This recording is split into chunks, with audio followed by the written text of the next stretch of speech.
Prayer చేసుకో. పరిశుద్ధుడా, విమోచకుడా, నీ పరిశుద్ధ నామమును బట్టి వందనాలు చెల్లించుకుంటున్నాను తండ్రి. ప్రభా, రాత్రులతో మాకు సుఖమైన నిద్రించావు. ఉదయకాలంలో ప్రభా నీ పాద సన్నిధికి వచ్చటకు మమ్మల్ని బలపరిచినందుకు వందనాలు. నీ వాక్యం చదువుతుండగా ప్రభా మాతో మాట్లాడండి. నీ స్వరం వినిపించి సన్నిధించి యేసునామమున స్తుతించి ప్రార్థించి వేడుకుంటున్నాను తండ్రి. కీర్తనలు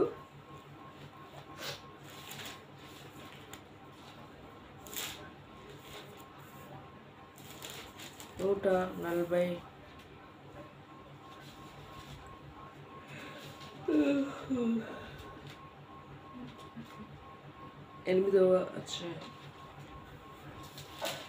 148వ అధ్యాయం.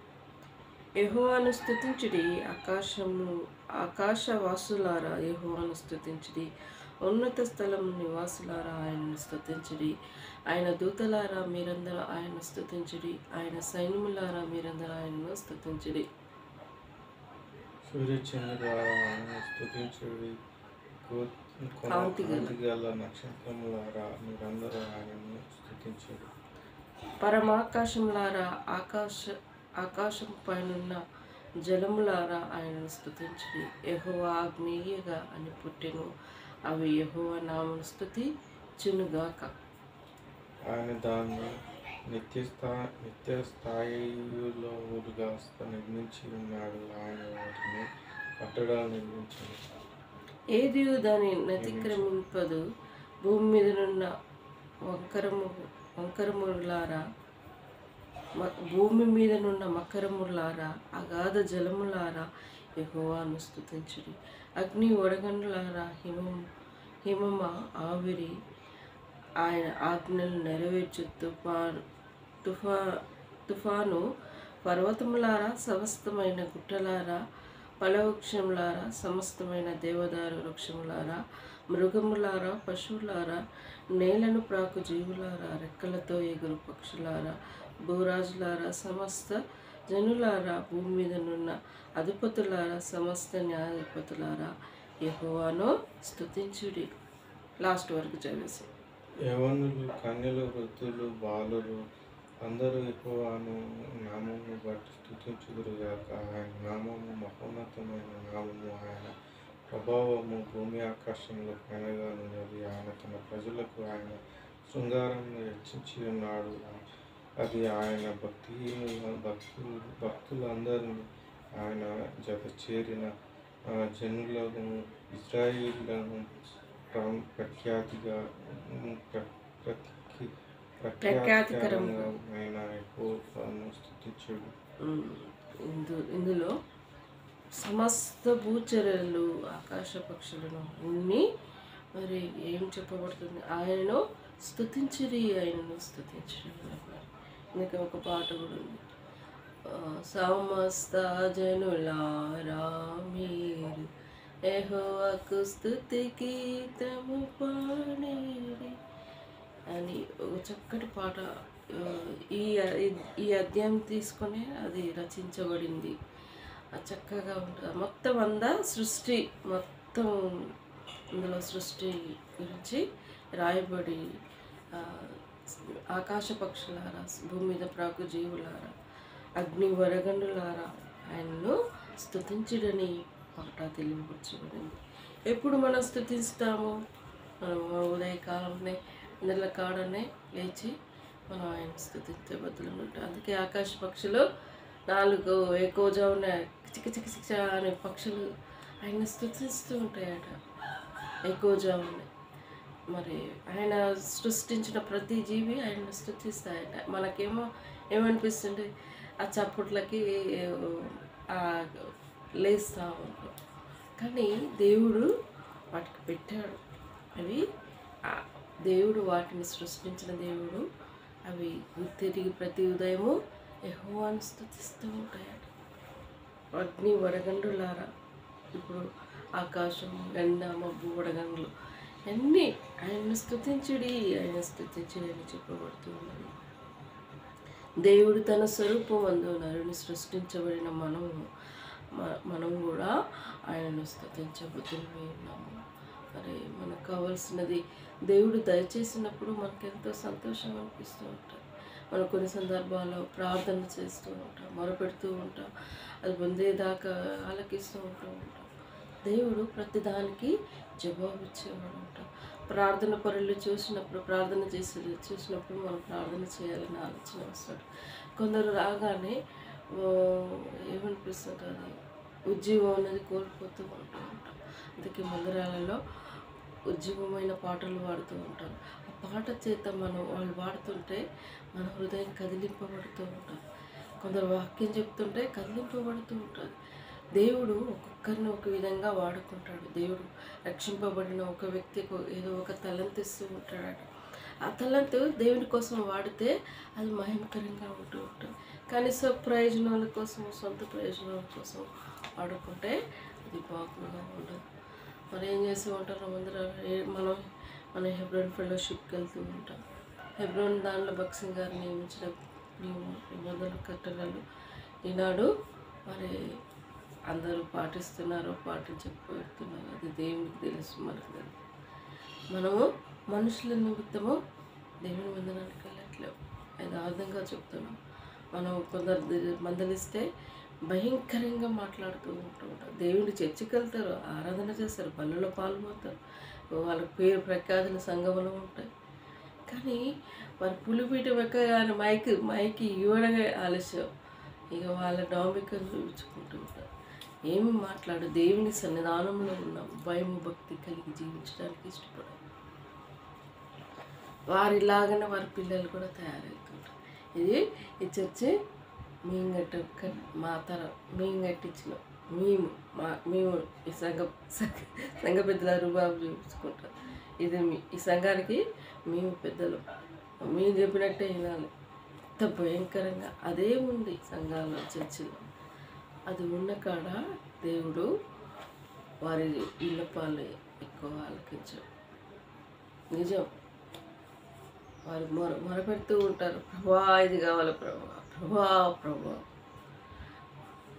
మరి ప్రతి వాక్యం వారికి తెలుసు.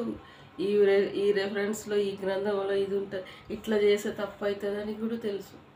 తెలిసి తప్పు చేసే శిక్షకు పాత్రులైతారని కూడా తెలుసు.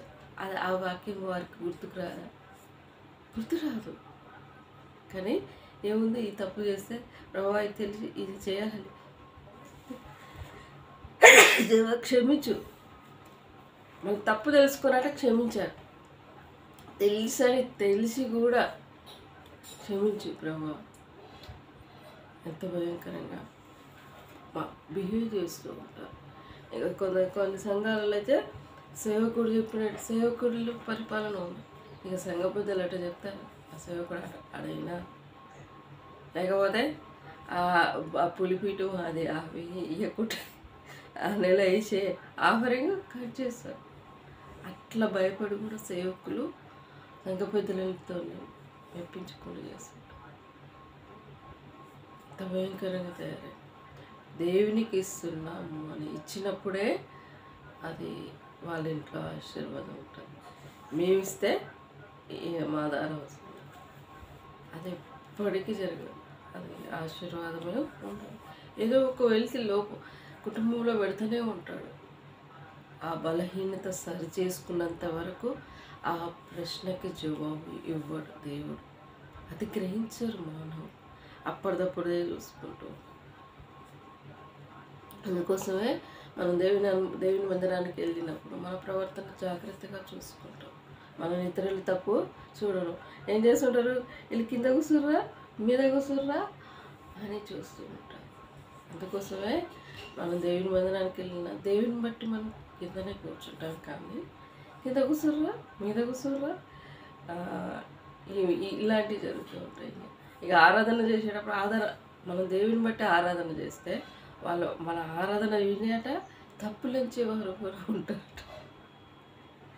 వారి కోసం మనం చేస్తున్నాం కాదు కదా. అంత భయంకరమైన మనుషులు ఉంటారు. మనము దేవుని బట్టి దేవుని మందిరానికి వెళ్తూ ఉంటాం. మనుషుల తట్టు చూడట్లేదు. వారు మనుషులు, దేవుడిని నిలబెట్టుకున్న మనుషులే. కానీ మన హృదయాన్ని గాయపరిచినప్పుడు మనకు చాలా బాధ అనిపిస్తూ ఉంటుంది. ఎంత బాధ అనిపిస్తుంటుందంటే అది చెప్పుకోలేదు. కానీ ఆ బాధని దేవుడికి అప్పచెప్తే దేవుడు చూసుకుంటూ ఉంటాడు. నేను మందిరానికి వాక్యాలు రాపించినప్పుడు ఒక విధంగా సఫర్ కాలేదు. అసలు దేవుని బట్టి నేను ప్రభా మరి నేను మందిరానికి మేము ఏమి ఇవ్వాలి అని ఎప్పటి నుంచో అనుకుంటూ ఉంటే దేవుడు ప్రార్థన చేసేటప్పుడు ఆ వాక్యాలు రాపెట్టడానికి అక్కడికి వచ్చినప్పుడు నాకు ఆ విషయంలో సమాధానం అనిపించింది. సరే ప్రభా, ఈ వాక్యాలు రాపియాలనుకున్నా కానీ అది నువ్వు సమకూరిస్తే చేయగలవు, నేను అసహ్య శక్తితో నేను చేయలేను. నేను దేవుని కృప చేత నేను వాక్యాలు రాయించడానికి వెళ్ళి చేపిస్తుంటే సంఘంలో ఎలాంటి జరిగినాయి అనుకున్నాం. ఆ రోజు అవ్వా వాళ్ళ ఇష్టానుసారంగా దేవుడి కార్యం చేయాలనుకున్నారు. కానీ దేవుడు ఆయన ఎవరిని వాడుకోవాలో వారిని వాడుకుంటూ ఉంటారు. ఇప్పుడు నేను చేసే కార్యము ఇతరులు చేయాలనే ఆలోచన ఎందుకు వస్తూ ఉంటుంది చెప్పు. కొందరు అట్నే చేస్తుంటారు. ఏమంటారు, కాపీ కొట్టడం అంటారా, దట్ మీన్ అబ్బా అది బాగుందిరా, అది నేను చేయకపోయానైతే ఏమంటారు, మనకు వచ్చే ఘనతను ఇతరులు తీసుకోవడానికి ట్రై చేయడం. ఇప్పుడు మనం చేసే పని దేవుడు ఎవరిని ఇప్పుడు వాడుకోవాలో వారిని వాడుకోవాలి. కానీ మన ద్వారా వచ్చే ఘనత దేవునికి వస్తుంది కదా, అది దొంగిలించుకోవడానికి చూస్తూ ఉంటాం. అలా ప్రయత్నం చేస్తూ ఉంటాం. నేను చేయలేకపోయాను, దేవుని బంధనానికి పెట్టడానికి చేతులు రావు. కానీ ఇతరులని బాధ పెట్టడంలో నెంబర్ 1 మనుషులు ఉంటారు. యెహోవాకి ఇచ్చి చూడు, ఆయన 2 ఆశీర్వదిస్తాడు. దేవునికి ఇస్తే మనకు 2 ఆశీర్వాదం ఉంటుంది. అది ఆ సత్యం మనకు తెలుసు కాబట్టి మనం చేస్తాం. అది వారికి తెలియదు ఆ సత్యం. మళ్ళీ ఏం చేస్తూ ఉంటారు, సంఘంలో ఈ చర్చికి మేము ఇన్ని లక్షలు ఇచ్చాం కాబట్టి ఇది మాదే అని డాంబికం చూపించుకుంటాం. అక్కడ దేవుడు అనేవాడు ఉండడు.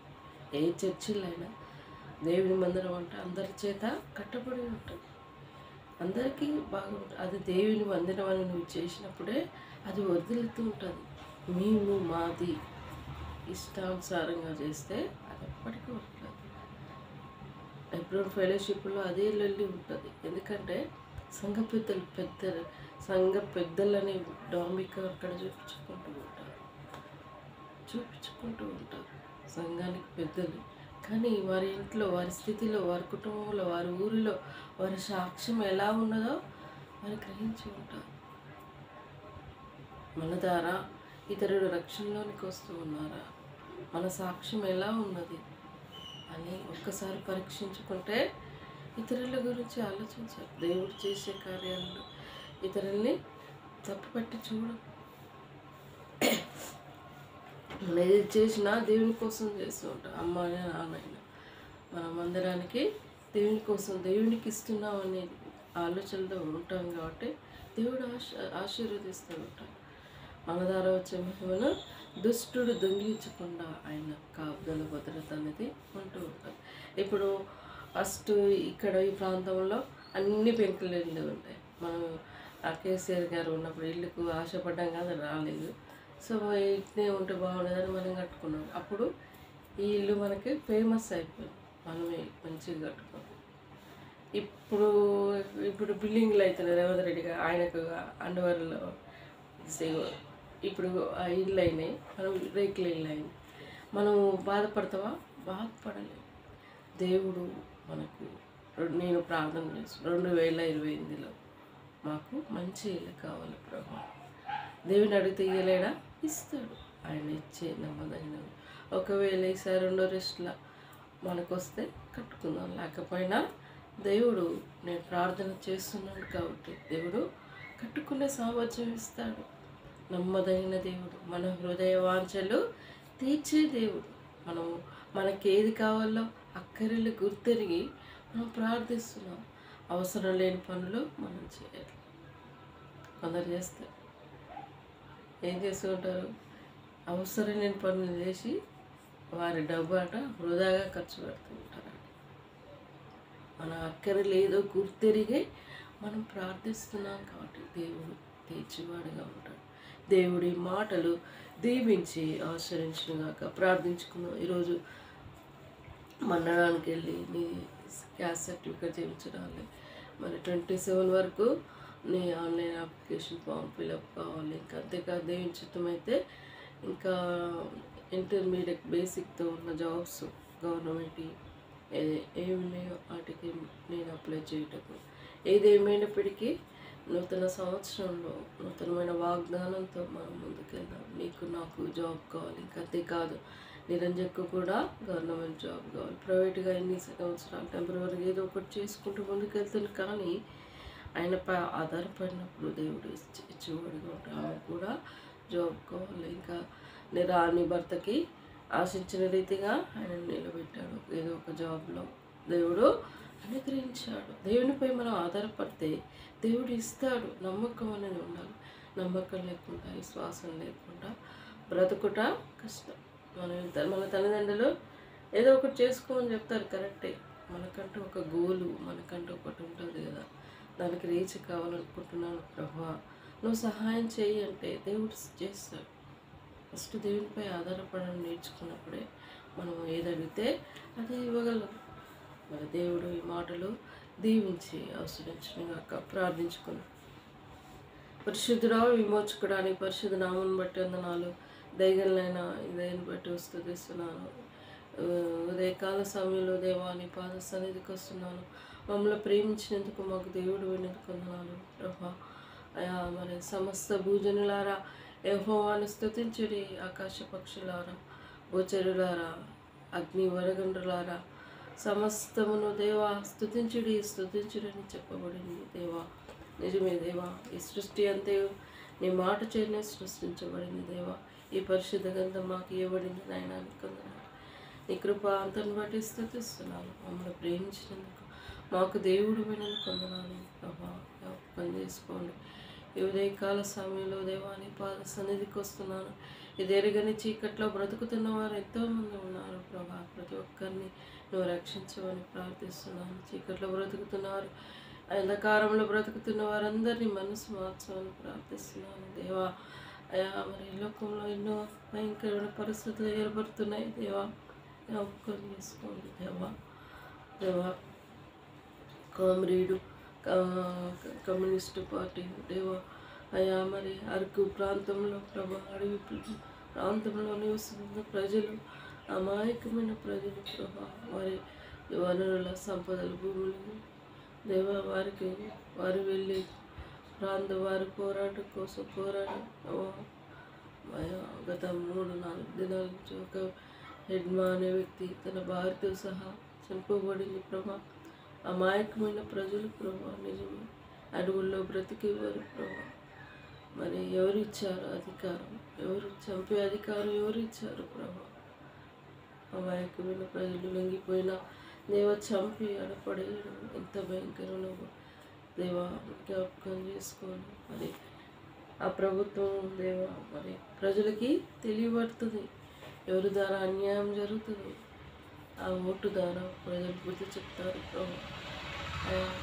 ఈనాడు అధికారంలో వచ్చారంటే అధికారము ప్రజల పేరు చూస్తూ ఉంటారు. కానీ ప్రజాస్వామ్యం అంటే ప్రజల చేత ఎన్నుకోబడిన రాజ్యం, ఆ ప్రజలే మరి తీసివేస్తారని గ్రహించే ఆలోచన లేక ప్రవర్తిస్తారు ప్రభా. జ్ఞాపకం చేసుకోండి. ఇప్పుడు జరగబోయే ఎన్నికలు, మన గ్రామ పంచాయతీ ఎన్నికలు ప్రభా, మరి మా ఊరు కూడా ప్రార్థిస్తున్నాము. ఎవరు నియమితులైతారో, ఎవరు నీ చిత్తంలో ఉన్నారో ప్రభా వారిని నేను చేయండి ప్రభా. మరి గ్రామానికి ఎవరు ఏది న్యాయమో, ఎవరు నిలబెట్టాలనుకున్నామో వారిని నిలబెట్టండి ప్రభా. నా తల్లిదండ్రులను ఇంతవరకు వారి డ్యూటీలో కొనసాగుటకు నువ్వు కృప చూపించినందుకు వందనాలు ప్రభా. ప్రతి విషయంలో వందనాలు. ఇంటి ద్వారా వచ్చే మహిమను దుష్టుడు దొంగిలించకుండా నీకు కంచె వేయాలి. వారికి ఆరోగ్యం ఇచ్చావు, ఇంతవరకు జాబ్లో కొనసాగుటకు నీ కృప దయచేసావు ప్రభా. నీకు వందనాలు. పొలము సేద్యం చేసుకోవటానికి నీ కృప దయచేసావు. నిశ్చితమైతే వర్షాకాలంలో చలకన చేసుకునే కృపను దయచేయండి, ఈ దీవెనలు దయచేయండి, అంధకార శక్తిని సంపూర్ణ విడుదల దయచేయండి, సులువుగా చిక్కుబట్టే శోధన నుండి సంపూర్ణంగా విడుదల దయచేయండి ప్రభా. మా ద్వారా వచ్చే మేము దుష్టుడు దొంగిలించకుండా కంచి వేయండి. మేము అమ్మాల్సిన భూమి, ఆ ల్యాండ్ అది అమ్ముడు పోటుకు కృప దయచేయండి. రోడ్డు మీద ఇల్లు విషయంలో సహాయపడండి ప్రభా. అయా మేము మరి నిశ్చితమైతే 2వ రౌండ్లో ఇల్లు వచ్చేది ఉంటే మాకు అనుగ్రహించండి దేవా. నిశ్చితం కాకుంటే మేము ఇల్లు కట్టుకునే భాగ్యాన్ని కూడా దయచేయండి. నిరంజన్ కూడా ఇల్లు అవసరం ఉంది ప్రభా, ప్రియబిడ్డకు దయచేయండి. పిల్లల భవిష్యత్తు విషయంలో కూడా ప్రార్థిస్తున్నాను. బిడ్డ స్టడీ కావి మంచి జాబ్ సెటిల్ అవటకు ప్రియబిడ్డను దీవించాను. ఆమె ద్వారా వచ్చి మహిమ దుష్టుడు దొంగిలించుకునే కంచి వేయండి. నవ్వేనికి జ్ఞాపకం చేసుకోండి ప్రభా. బిడ్డల్ని కృపలో వద్దపరుచుకోండి. చెంచలని కూడా జ్ఞాపకం చేసుకోండి. తమ్ముని భవిష్యత్తు విషయంలో కూడా కృపలో వద్దపరుచుకొని ఇచ్చిన వాగ్దానాన్ని బట్టి వందనాలు. రహస్యం వందన దేవుడు రహస్య ప్రతిఫలములు ఇచ్చుకుంటూ వస్తున్నా. సంవత్సరం మాకు దయాకిరీటం ఇచ్చావు. నూతన సంవత్సర వాగ్దానం నూతనంగా మేము ముందుకెళ్ళటకు మమ్మల్ని బలపరచు. నూతన సంవత్సర వాగ్దానంతో మా ఇద్దరి జీవితాలు కట్టబడటకు దీవించిన ఆయన.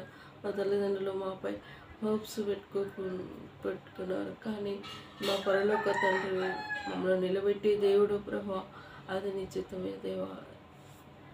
అమాయకమైన ప్రజల మధ్య నువ్వు, న్యాయస్తుల మధ్య నువ్వు జీవించిన దేవుడు ప్రభా.